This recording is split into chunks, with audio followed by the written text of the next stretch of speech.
Morning. Oh, hang on.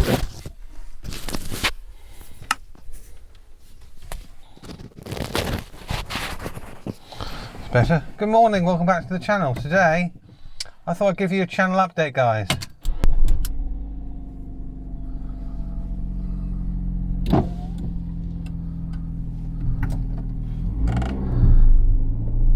So this morning, I am off to pick up my partner from work in my new car. So this morning we're off to pick up my partner from work, and I thought it was an ideal opportunity to give you a channel update because a few things have happened over the last few days which I need to update you with. So first off, the Belgian-built Danish Blue, that's the 1500 Special Allegro, I've actually sold.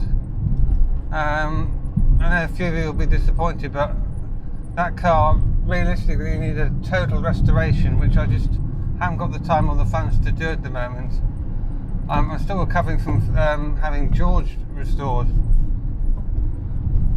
Realistically, I just don't need another project at the moment. I've got too much on at home. So I advertised the car to the owners club and pretty much immediately sold it. Somebody approached me and said, I'll take it on as a project. They came down and drove it back to Gloucester. So that car's now gone. The new owner loves it and he's going to restore it and get it back on the road. Good automotive timers, as they say. And then the Talbot, my trusty Talbot. I never thought I'd part with that, but I've had to accumulate some funds to do another little job that's coming up soon, or several jobs actually. So I made the tough decision to part with the Talbot as well, which of course then leaves George.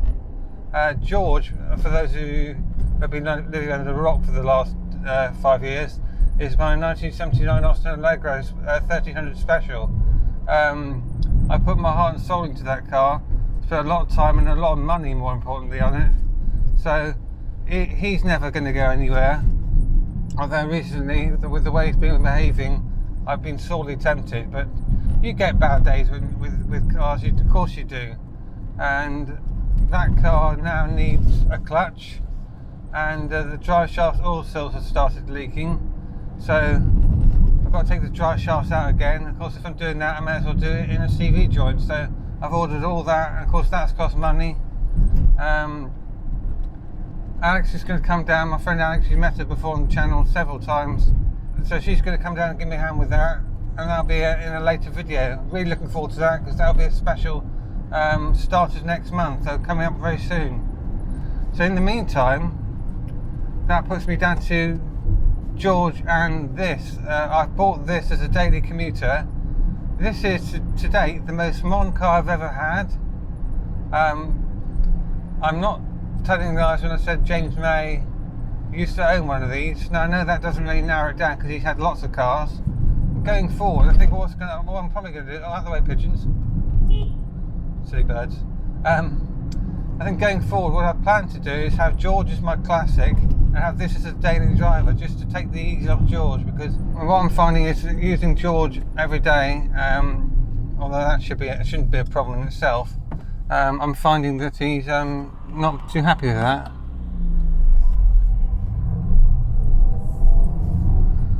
So I've bought a daily commuter, and there are certain criteria behind that decision. It needs to be something that was cheap to tax. This is a 1108cc engine, so it's the lowest tax bracket. Yes, I have to pay tax. Boo. And it's had to be cheap to insure. Speaking of which, this car through Adrian Flux, they wanted £700 to insure. What? So I went on Go Compare the Meerkat and got it down to, you're gonna laugh, through Sheila's wheels for £260 a year. That's better, isn't it? So I think the tax is about £13-14 a month. That's doable. I can live with that, guys. Yeah, so what I'll do now is when I get to my destination, we'll do a bit of walk and talk. I can show you what I bought, for those of you who haven't guessed already. And I can tell you my thoughts on what I think it's like to drive. Catch you in a sec.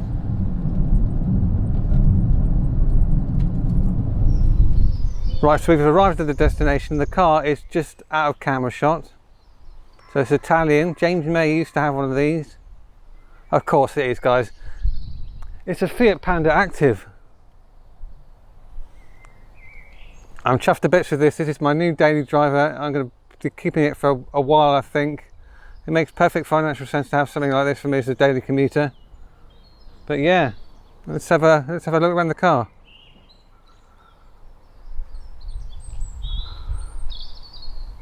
So this is the 1108 non-interference engine. This is a fire engine, so this is the older tried and tested engine that was popular in things like the Seicento and even the Cinquecento, which of course I've had one of each, haven't I? So I'm not unfamiliar with Italian cars on the channel. That's alright, isn't it? Clean. It's got about 80,000 miles from new. Part service history. It is screaming out for a camber, which I'm actually getting done late this morning. My mechanic friend Nick is going to come down and do that for me when we get back a bit later this morning, so good times. Because although this is, like I said, the non-interference engine, I don't want the cam belt to snap, because that's just that'll be automotive bad times.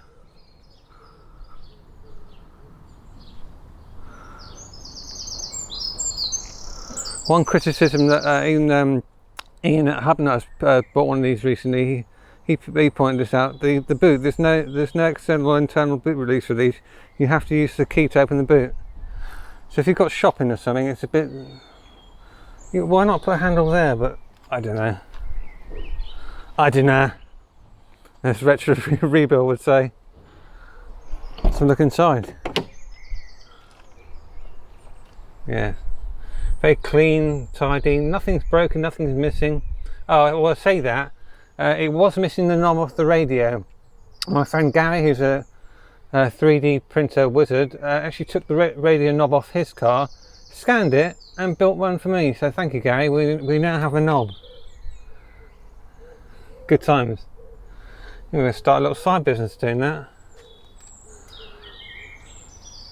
So instrumentation wise, it's all fairly functional. So you've got the indicator stalks on the left of the steering column, wipers on the right, petrol gauge, speedometer and temperature gauge, nice clear instructional as you would expect. There's a few buttons for resetting your trip engine mileage and your average mileage done. I think that's headlight level adjustments on the left there. I think, yeah, that's right. Let's just turn the ignition on and see what happens. We've got an array of warning lights which should extinguish on startup.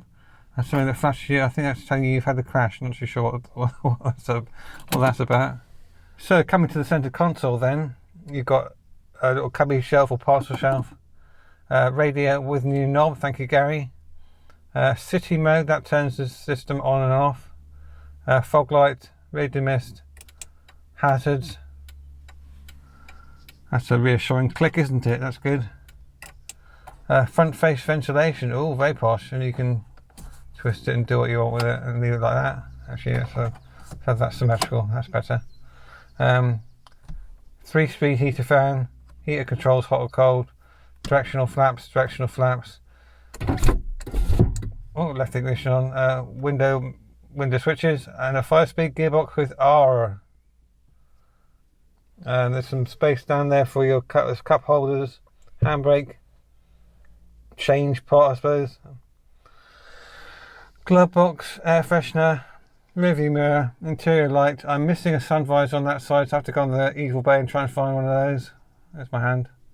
But yeah, nice and functional. And let's see what the horn sounds like. Well, let's do a wiper test. That would keep Ian happy, wouldn't it?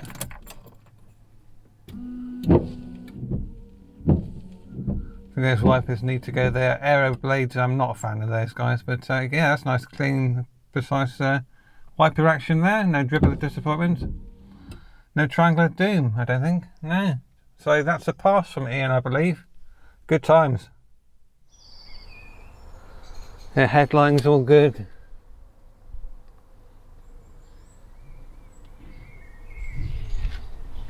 check the back.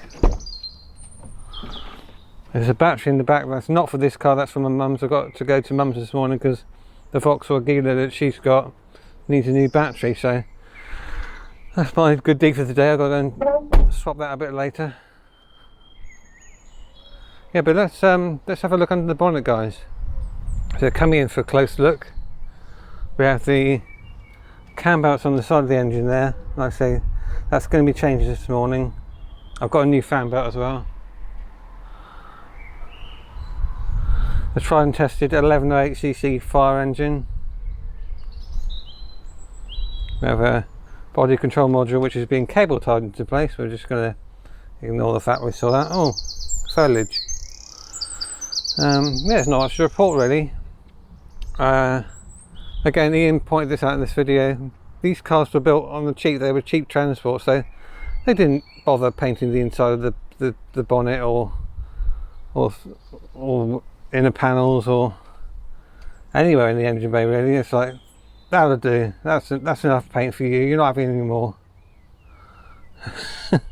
But this is totally utilitarian transport. It's cheap transport, it's designed to get you from A to B, which is exactly what I need. So let's just try and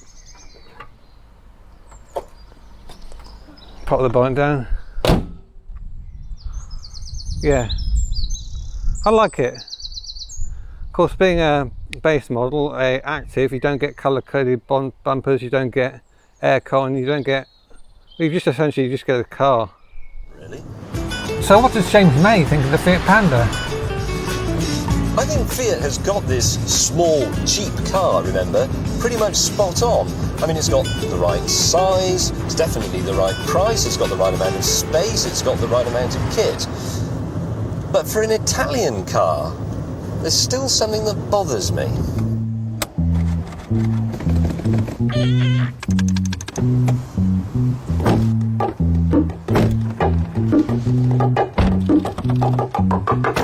Well, that's not right. I mean, I've had this thing nearly a week and nothing's fallen off and everything still works. I mean, who the hell do the Italians think they are anyway? The Germans? It's not actually about how much power you have, it's about how much power you can use. And in this, you can use pretty much all of it, all of the time.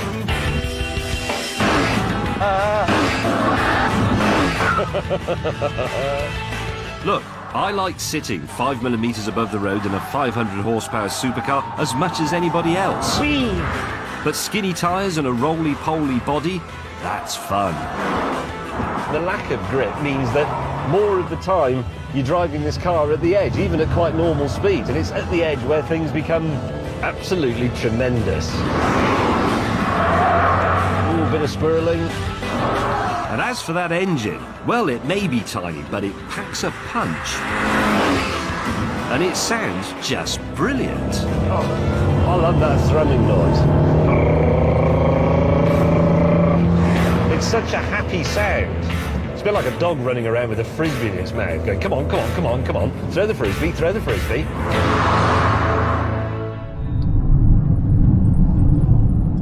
Yes, the Fiat Panda. I think this is a great little car. It makes perfect sense financially for me because, like I said, it's cheap to tax, it's cheap to insure, it's modern. This is the newest car I've had. Realistically, this is a 2007, so it's what, 17 years old, something like that, which for me is modern. This is the active model, like I said, so it's got no air conditioning, it has got front electric windows. The city parking makes it so much easier to get in and out of spaces. It's very light, it's assisted steering. Not the quietest car, there is a bit of road noise. I suspect that might be the tyres. Now I need to talk about purchase price. I had a budget for buying a car. I initially set a budget of £1,500, which would have been absolutely tops. Like, no, I can't afford any more, that's my limit. This was advertised at £1,000 on Facebook. I made the seller an offer of £850, which they agreed. So I went down last weekend with my friend Gary, because he's got the Purple Panda, which you've seen before on the show. And we came away with the car after a bit of haggling for £800 because it does need a back box. The rear silencer is blowing, so I got 50 quid off the price of the car, so I paid £800 for the car.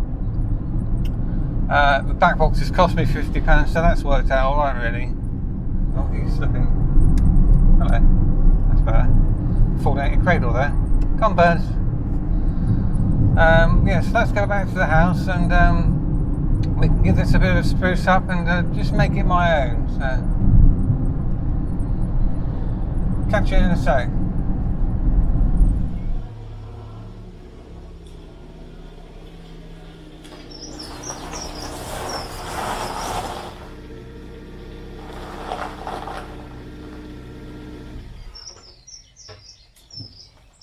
Right, well that's going to do it for this video, guys. Thanks ever so much for watching. There'll be more content on the Little Panda coming soon. We've got a cam belt change to do next.